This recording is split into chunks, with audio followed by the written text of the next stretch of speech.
to Hokkaido, you will see the real Japan, not just Tokyo. You'll see the rural Japan. And these are some of the things that happen, and one of them is the White Snake Dance. And the White Snake Dance is a legend that was written by former Mayor Sawatari, who is the mayor who signed the agreement in 1985 with Stony Plain Mayor Reg Koch. And Hokkaido has only been inhabited by Japanese for about 150 years. Very similar to Canada, to Alberta, 150 years, people coming to Alberta. Who was here before us? The native Indian. Who was in Hokkaido before the Japanese? They're native Ainu. And they have exactly the same some situation in land rights and issues that they're having with their native people that we have had in Canada with ours. But he wrote this legend because the pioneers came to northern Japan, and it's very cold there. They have more snow there than we ever get here. And the temperature is quite low, it's freezing, and this group of pioneers, winter was coming and they were going to starve to death.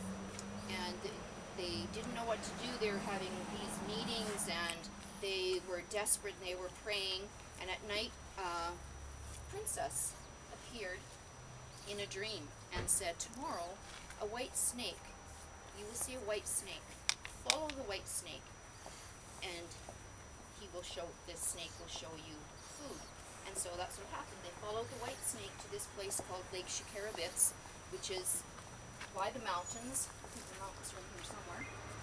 And there was lots of vegetation there, and there was fish in that lake that they were able to catch and dry and eat, and they survived the winter. So they have this legend, the White Snake Dance. It's a big production. In 1990, Alberta had twinned with Hokkaido in 1980. For their 10th anniversary, they had a plane full of about 600 people from Japan that came to Alberta for this anniversary. And we were all invited, and it was at Fort Edmonton Park. And the White Snake Dance team, 26 people, all the equipment came and did the White Snake Dance there. And everyone was very impressed. And the mayor of Calgary said to the leader, would you come to Calgary and do the White Snake Dance? And they said, no, I'm sorry. We're only doing the snake dance one more time in Canada, and that will be in Stony Plain. And that was September 1980. And it was at the Multicultural Center / St. Matthews. So that was kind of nice. They have a beautiful art gallery there. They have a winter festival there. They do a heavy horse pull.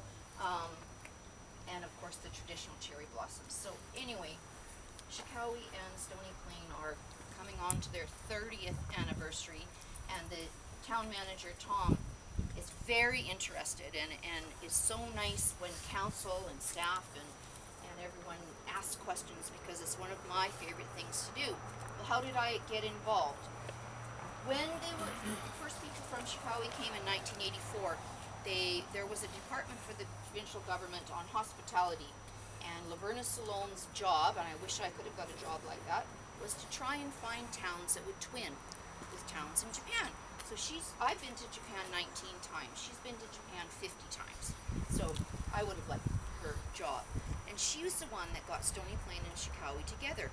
But they sent a letter and said, we're arriving on September the 13th and want to get into discussions about this. Well, it happened to be AUMA conference, and all members of council were going to be away at the conference. So the president of the Chamber of Commerce, who was Herb Reinhardt, got a phone call saying, can you look after them from the town of Stony Plain? Can you look after them? We're not going to be here. Herb says, no, my wife and we're going to be down east, but I'll ask the Vice President, Donna Cowan, if she will look after them. So 1984, all of these people came. I had all my friends as homestay families. We planned their itinerary, and I fell in love with the Japanese people. They're amazing. And as I said, I've been involved for many, many years, and I'm going again in February to see the Sapporo Ice Festival. One of the few months of the year that I haven't been there, but the Ice Festival, I'm sure you've seen pictures of it. It's truly amazing, and I want to see it in person. But Tom said to me, because I tell him stories about when the mayor of Chicago cut my grass, and you know how Chicago followed Stony Plain's lead in Communities in Bloom and said we're going to be as beautiful as Stony Plain, and in 4 years they won Japan in Bloom, and many stories like that. So Tom said, Donna, it's going to be the 30th anniversary soon. You know, could you please write all of these stories down? Maybe we can make a book or something. He said, I'd really like you to get this down before you're gone. Gone? Where am I going? I am getting older, but just give me a few more years, Tom. So anyway, lots of stories about Chicago, but let's move on. This is the original town site of Stony Plain. And when Stony Plain was developed there in the early 1901, 2, 3, 4, that was where the town was going to be, until suddenly the railway was being built where it is today. And so the people at that time said, you know, we need to be by the railway. So they literally took the buildings down and moved them to where Stony Plain is today. But the Shrams had the first blacksmith shop. And two interesting things about this is, this mural is not painted with a paintbrush. This is done by rollers only. All different sizes of rollers. Tiny ones, big ones. And it's remarkable. The blacksmith shop was right on this spot. So, thus the mural has the view of the street. So that is the street that we're on. The building that you see with the pillars is the Bank of Commerce. And that's where the Bank of Commerce is today. And that's where the Bank of Commerce was in 1906 in a tent. This is the second Bank of Commerce building. And when we get down there, we'll see the mural that's on the Bank of Commerce now. All right, St. Andrews area. You're not getting my good side when I'm saying. It's a matter of opinion. So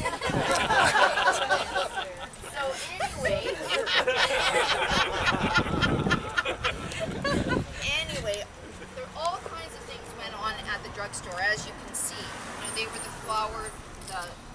where people could order flowers. They had the soda fountain, the post office, many different things the buyers did. The family that owned the drugstore before them, their name was Clark, and they had it for 30 years. Murray and Esme bought the drugstore, and they owned it for 30 years. My husband and I bought the drugstore from Murray Byers, and we owned it for 30 years. And we told the people that bought it from us, we realized that tradition has been set, and we expected they were going to keep that drugstore for 30 years. Well, they lasted about 3 years and sold out to shoppers. So, go figure.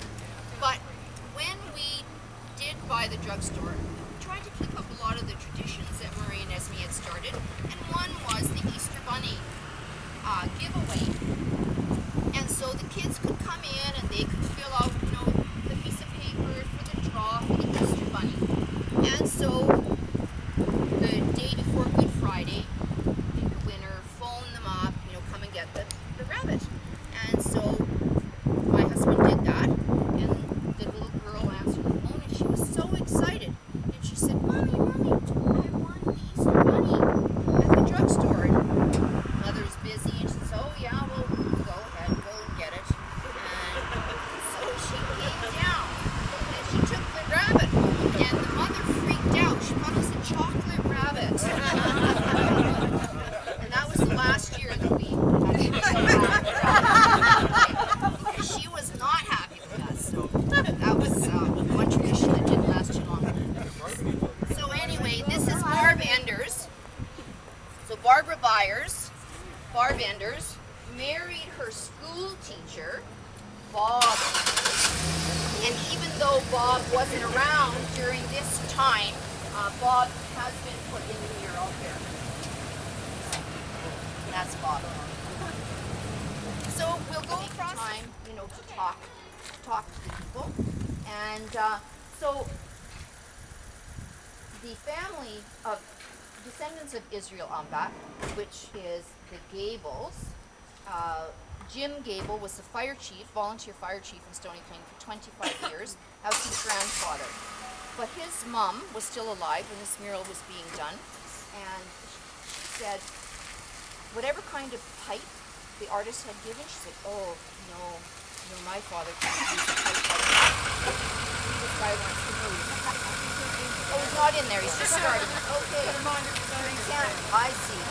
So the artist changed it. They said, oh, the hat that you have on is not accurate. We had a hat like this, and they would bring pictures, and they would show the pictures to the artists, and so changes were made. The Multicultural Center, of course, is generally the history experts, and the artists would have to research and get information from the Multicultural Center. But when the families got involved, then you got the real, true picture of that particular person or event, whatever the mural was about. So the strong arm of the law. Cornelia with the hat. She's also known as the Lady of the Hat, and she was one of the first 3 murals, which unfortunately is no longer there. It was at the end of Main Street, that we hope will be recommissioned, as some of ours have had to be when the building has been torn down. A very interesting lady. She was the mayor of Stony Plain. She was the first woman MLA in Alberta for many, many terms. So she won numerous awards from Canada, from Alberta, and she was very involved with the Chamber of Commerce. She started teaching school when she was 16 years old, but in those days when you got married, you could no longer teach. She got married, never had any children, so she needed to be involved in other things, and she got involved with politics, big time. And Cornelia was not a lady that you wanted to disagree with. As she aged, and she died when she was about 95-ish, whoever was the president of the Chamber of Commerce was responsible for taking Cornelia to every special event. My husband was president of the Chamber of Commerce in about, 1978 or something. I was president in 85. He was president late 70s.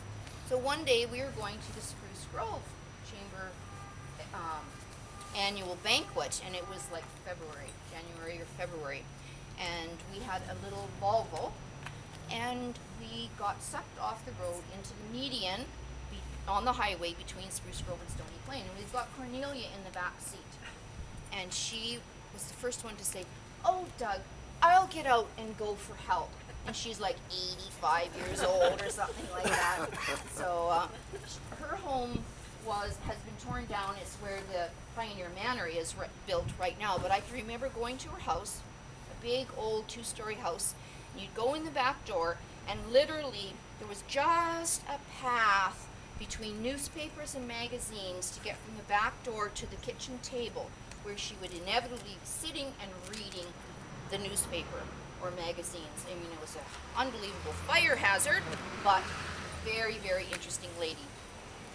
All of the other people that are in this mural, in the circles, have special stories too, and the Women's Institute was responsible for starting the first library in Stony Plain, and this group of ladies is still going strong. Every November, I think it's the first Saturday in November, they have a big craft sale in the United Church here and donate all of their money to worthy causes. Here's the mural that we saw from over at the Schramm's blacksmith shop.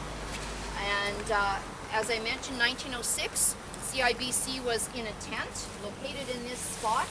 And the various pictures just show the importance of the CIBC, of banking, the importance of banking in the history of a community such as Stony Plain, and some of the things that they did. And this one with the pillars is the one that was before this particular building. And in this picture, Gladys Getzinger is in the mural because she was the longest serving employee, and lo and behold, Gladys is still working in the bank on a part-time basis. Yeah, and she's just so honored again to be in the mural. Another mural that Wendy did, and you can kind of see a similar style, and when we go up the street we'll see the third one. that she's done. Her characters are so beautiful. The faces are so beautiful. Yes, she does fantastic job on faces for sure. So this is called Goods in Kind, and again, so appropriate. This is the first lawyer, Lundy, in Stony Plain, and there is a street, Lundy Park Drive, named for the first lawyer, Kavanaugh Crescent, the first policeman, things like that, in the Forest Green Southridge area. But in those days, of course, people didn't have a lot of cash, and so they would bring goods in exchange for whatever it was, whether it was the doctor or the lawyer in this case. And so this family is paying Mr. Lundy with some bread, and you can see there's cream and things there. So when this was being done, a lot of the schools would bring kids around and learn about the history of Stony Plain and again talk to the artist. There was a kindergarten class from St. Matthew's that came down here and were watching Wendy, and some little person made some comment, and Wendy said, "What would you like to paint?" And she let every child take a paintbrush and paint. So for years and years, as those kids went through school, they would say, I painted that mural. They were so proud. I don't know how many of you have a clock that has Roman numerals on it. But what is the Roman numeral for 4? It's IV, right? But if you go and look at your clock that's got Roman numerals on, it will be 4 eyes. Why? Because the clockmaker in France was and he put IV. And the king happened to go by and looked at the clock and said, "That is wrong. It's 4 eyes for 4." And the clockmaker said, "I'm sorry, Your Majesty, but it is IV." And the king said, "I said it's 4 eyes or off with your head." And every Roman numeral clock has 4 eyes with the number 4. So Charlie Gardner came out and was watching Wendy paint the mural. Wendy had IV on the clock. Charlie says, "Wendy, that's not right." And he tells her the story. She doesn't believe it. She said, "Go down to Six Jewelers," which was on Main Street, 2nd block north, and check it out. She gets down off the scaffolding, she walks down to Six Jewelers, and sure enough, every clock in there with Roman numerals had 4 eyes. She came back and she changed it. So, there is something unwanted in this lawyer's library. Anyone find unwanted addition to the library?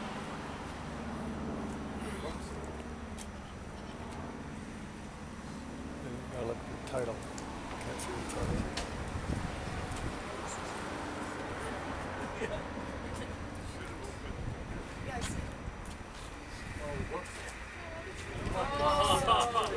It's a mouse. Yeah. So when the kids have to start looking for the mouse, you know, they certainly pay very close attention to the details of the mural. Otway was, we have Otway Drive in Stony Plain. He was the first doctor in Stony Plain, was here for many, many, many years. And years ago, I used to take school kids on tours, and I would ask the school teacher for the last names of the children, because inevitably there was 3 or 4 or 5 whose grandparents were delivered by Dr. Otway. And Ralph Jesperson, but Norm Jesperson was delivered by Dr. Otway, and he was the Reeve/Mayor of Parkland County for a number of years. So the modes of transportation for Dr. Otway, of course, originally by horse and buggy. He had one of the first cars in Stony Plain, and but he also would get on the railway and use a little pumper if he had to get somewhere to help deliver a baby. Nurse Dean was by his side with throughout his time as doctor in Stony Plain. And on the other side of the railway tracks was the health unit that was Dr. O'Way's home. And when Dr. O'Way retired and moved, his home then became manager. So many people relate to Dr. O'Way and the company. By now you'll recognize the style. This is Wendy again, one of her murals, The Connection, and obviously talks about the telephone exchange from 1906 to 1963. And, you know, the party lines and people listening in. What was that called? Rubbernecking. Rubbernecking, very good. And, you know, I told you that, and all of these names are out of a real telephone book of Stony Plain, so you can recognize, you know, many of the names, Enders, Fuhr, Gable, Giese, that sort of thing. And even when we came, the phone numbers in Stony Plain were all 777, and then you had 4 numbers.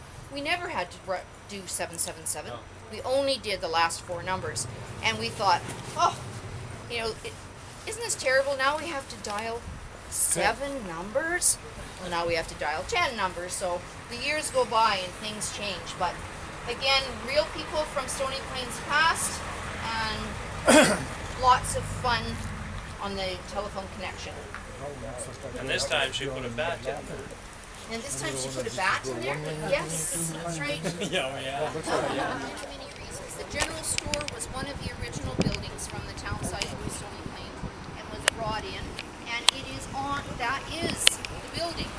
So the mural shows the front of the building in the mural.